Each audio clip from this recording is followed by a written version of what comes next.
Em nome do Pai, e do Filho, e do Espírito Santo. Amém.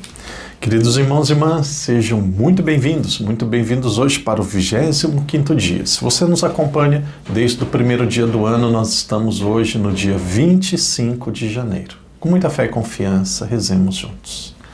Pai nosso que estais no céu, santificado seja o vosso nome. Venha a nós o vosso reino, seja feita a vossa vontade, assim na terra como no céu. O pão nosso de cada dia nos dai hoje. Perdoai-nos as nossas ofensas, assim como nós perdoamos a quem nos tem ofendido. E não nos deixeis cair em tentação, mas livrai-nos do mal. Amém.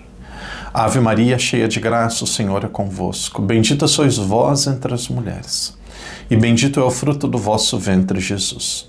Santa Maria, Mãe de Deus, rogai por nós, pecadores, agora e na hora de nossa morte. Amém. Glória ao Pai, ao Filho e ao Espírito Santo, como era no princípio, agora e sempre. Amém. Queridos irmãos e irmãs, sejam muito bem-vindos para mais um dia. Hoje é o 25º dia. O Padre tinha dito no dia de ontem que hoje nós meditaríamos o capítulo 24. Por isso que nós colocamos ali nos grupos de WhatsApp que o capítulo 24 também era para ser lido ontem, porque hoje nós vamos focar principalmente nos capítulos 25, 26 e 27 do livro de Êxodo. Então, o Padre gostaria de fazer um breve resumo, aqui de uma forma bem rápida mesmo, sobre o capítulo 24. Por quê? No capítulo 24 nós encerramos ali o Código da Aliança, aquilo que Deus disse que o povo deveria viver para manter a aliança com ele. Aqui Moisés, capítulo 24, Moisés ainda ele está no alto da montanha, ele passa 40 dias, 40 noites na montanha, 40 é um número simbólico, 40 dias da Arca de Noé, 40 anos que o povo passa no deserto, 40 dias que Jesus passa no deserto, 40 dias até a ascensão, 40 dias que Moisés passa no alto da montanha para receber todo o Código da Aliança. 40 significa um tempo de transição. Algo passava e começava algo novo. Então 40 é um tempo de transição. Moisés fica na montanha, ele reza, ele desce, e ele desce com a tábua, não só com as tábuas da lei, mas também com aquilo que seria a aliança entre Deus e o seu povo. Quando nós olhamos ali para o Evangelho de São Mateus, capítulo 5, 6 e 7, nós temos algo chamado Sermão da Montanha. E nesses 3 capítulos do Sermão da Montanha, nós temos o coração, que nós chamamos de bem-aventuranças. Vai ali do capítulo 5, do versículo 1 até o versículo 12, mais ou menos.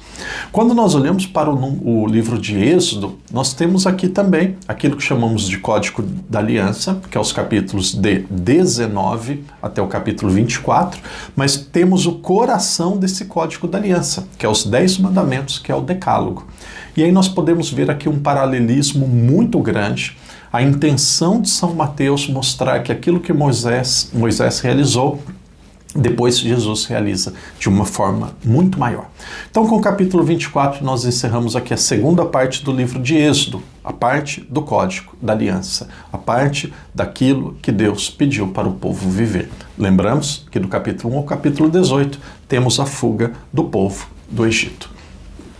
Capítulos 25 até o capítulo 40, a terceira e última parte do livro de Êxodo.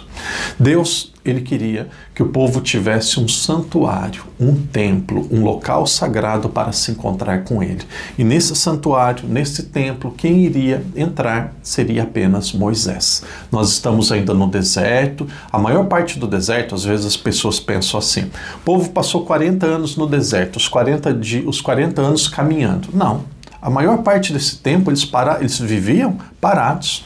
Eles viviam no mesmo local. A maior parte desse tempo que eles passaram no deserto, eles passaram próximos, na região ali, muito próximos do Monte Sinai.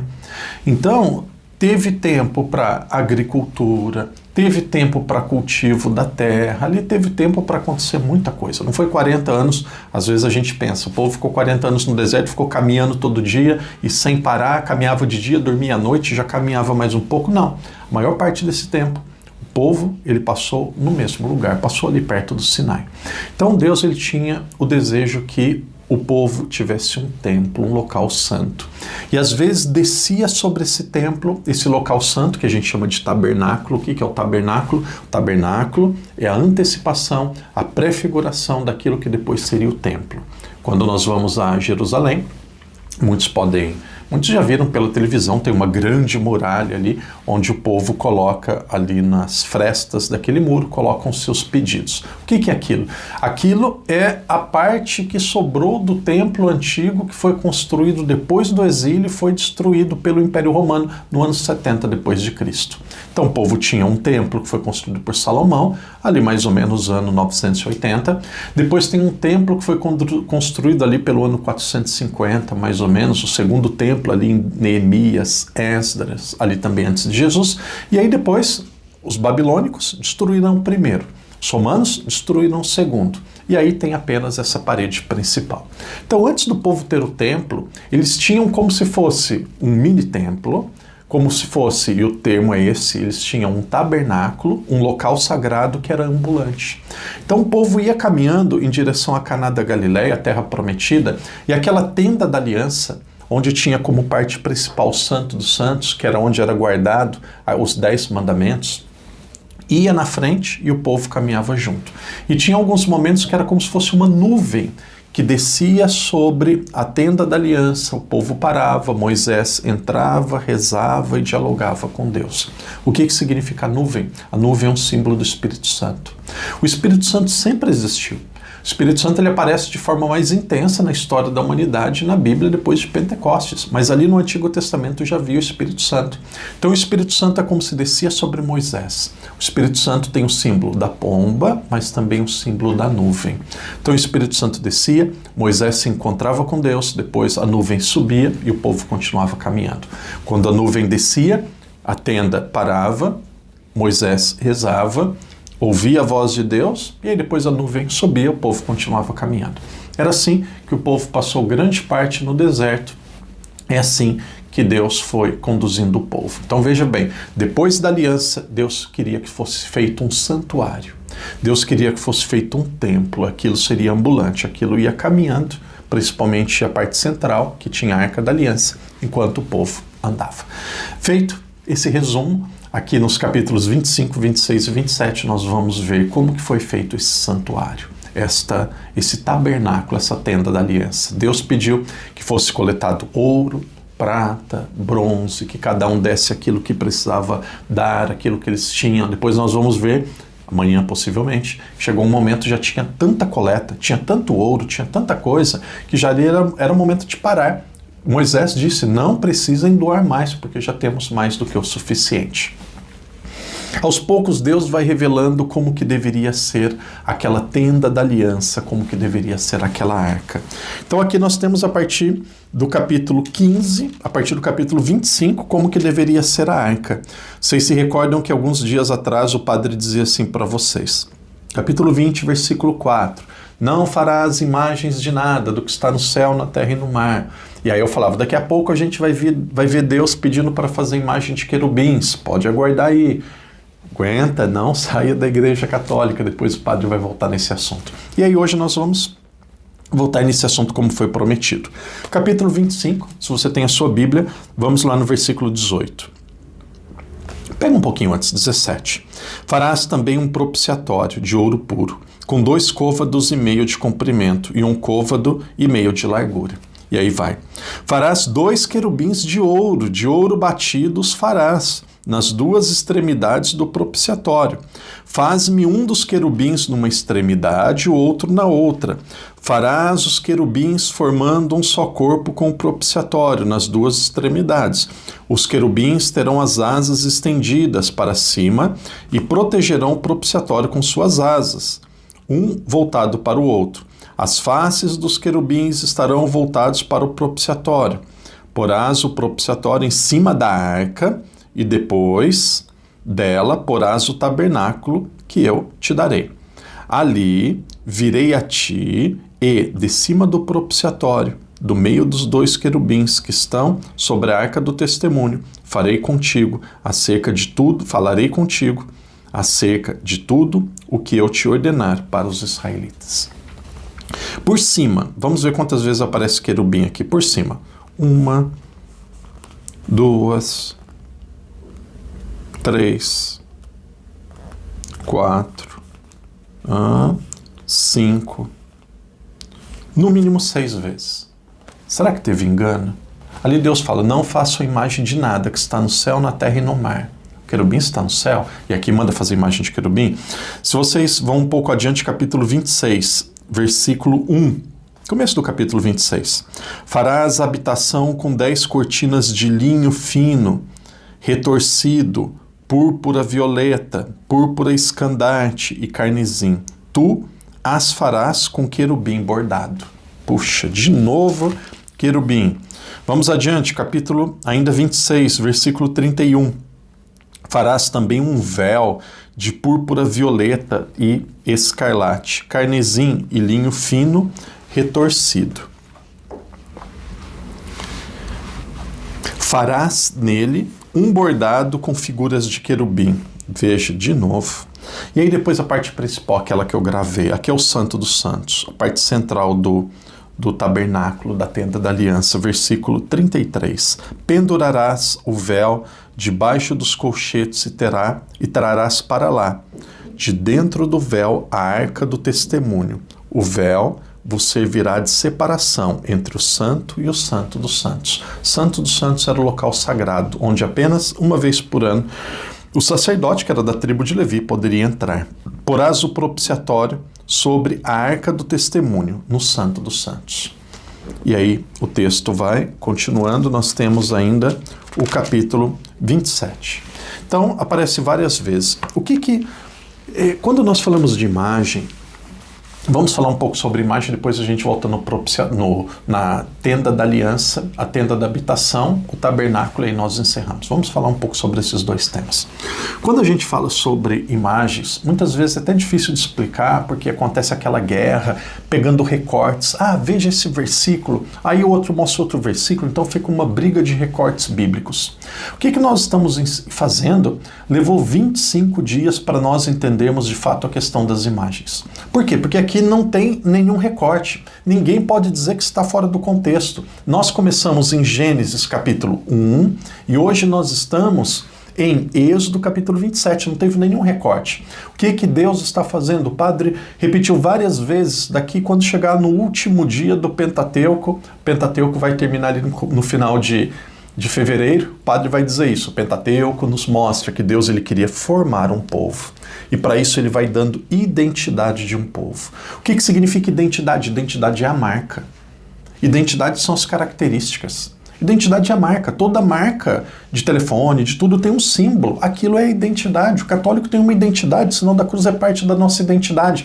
Então Deus queria fazer aquele povo ser diferente. Para ser diferente, corte de cabelo, a roupa, maneira de rezar, o dia para ser reservado durante a semana.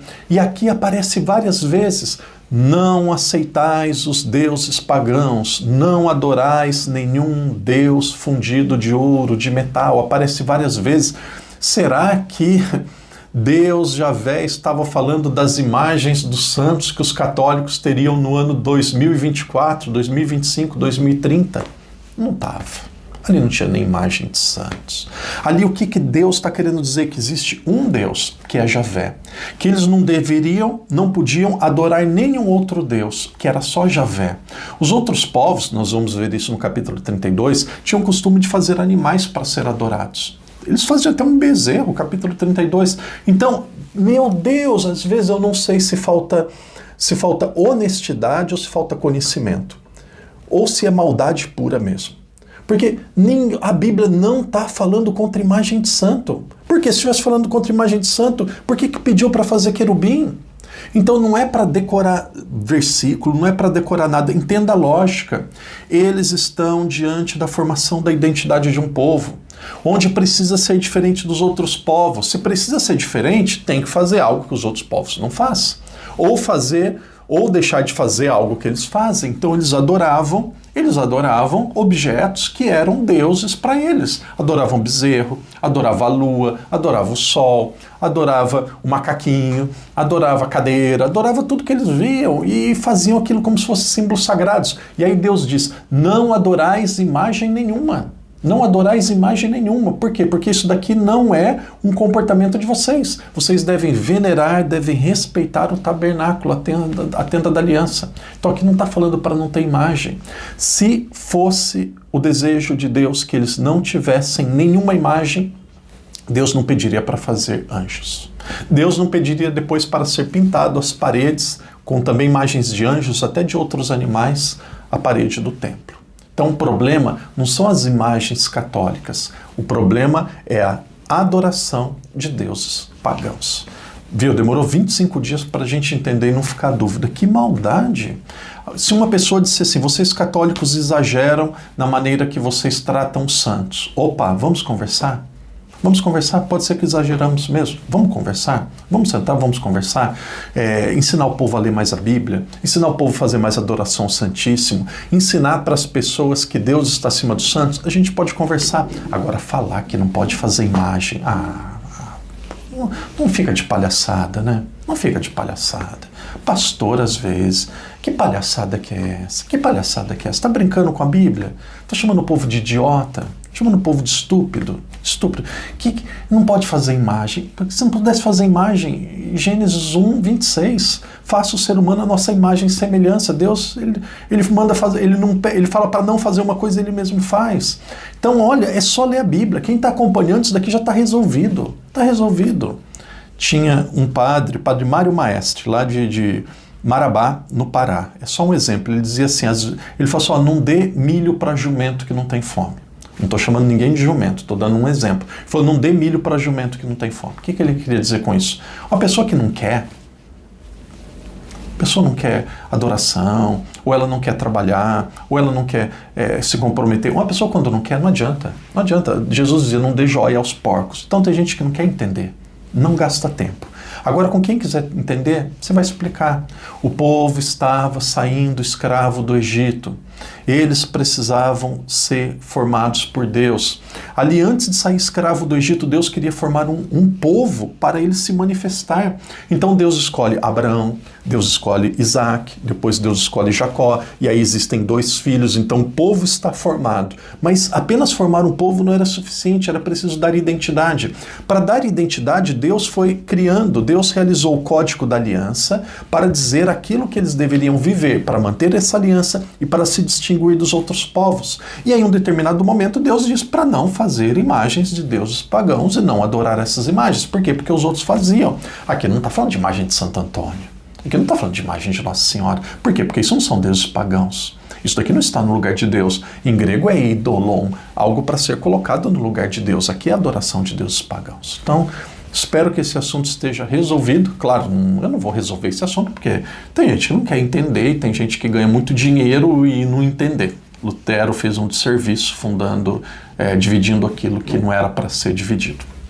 Mas, para aqueles que estão acompanhando, imagino que você já vai ficar muito tranquilo, porque não tem como eu ser mais claro do que isso. Então, questão das imagens, elas são muito claras, elas existem, Deus pede e deve ser feito imagem. Imagem é algo que foi pedido por Deus. O que não pode fazer são imagens pagãs para serem adoradas, ou seja, para serem colocadas no lugar de Deus. Ponto. Último assunto, o padre disse agora há pouco, tabernáculo. Deus ele queria formar também um local para o povo rezar, para o povo adorar. Parte desta identidade seria o dia do ano, Páscoa, o dia da semana, o sábado que eles rezariam. Então aqui começou a santificação do tempo, precisava também a santificação do lugar. Qual que era a santificação do lugar? Um lugar específico para Deus. Desde Abraão, são construídos e abençoados santuários, são construídos e abençoados pequenos altares. Aqui Deus ele faz um santuário móvel. Padre, existe ainda esse tabernáculo? Existe ainda essa tenda da aliança? Existe ainda esta tenda que caminhava no meio do povo? Não. Por quê? Porque ela foi substituída pelo templo, depois o templo construído por Salomão e depois do exílio da Babilônia. Então, infelizmente, não tem. Podemos pesquisar algumas fotos. Então, a partir de agora, até o capítulo 40 de Êxodo, nós vamos ver Deus dizendo como que o povo deveria rezar, como que deveria ser construído este local, este templo sagrado chamado tabernáculo e tenda da aliança. Que Deus te abençoe, que Deus te proteja e vamos adiante. Estou muito feliz, espero que você também esteja gostando. Nós vamos chegar lá. Que Deus te abençoe, que Deus te proteja. Em nome do Pai, do Filho e do Espírito Santo. Amém.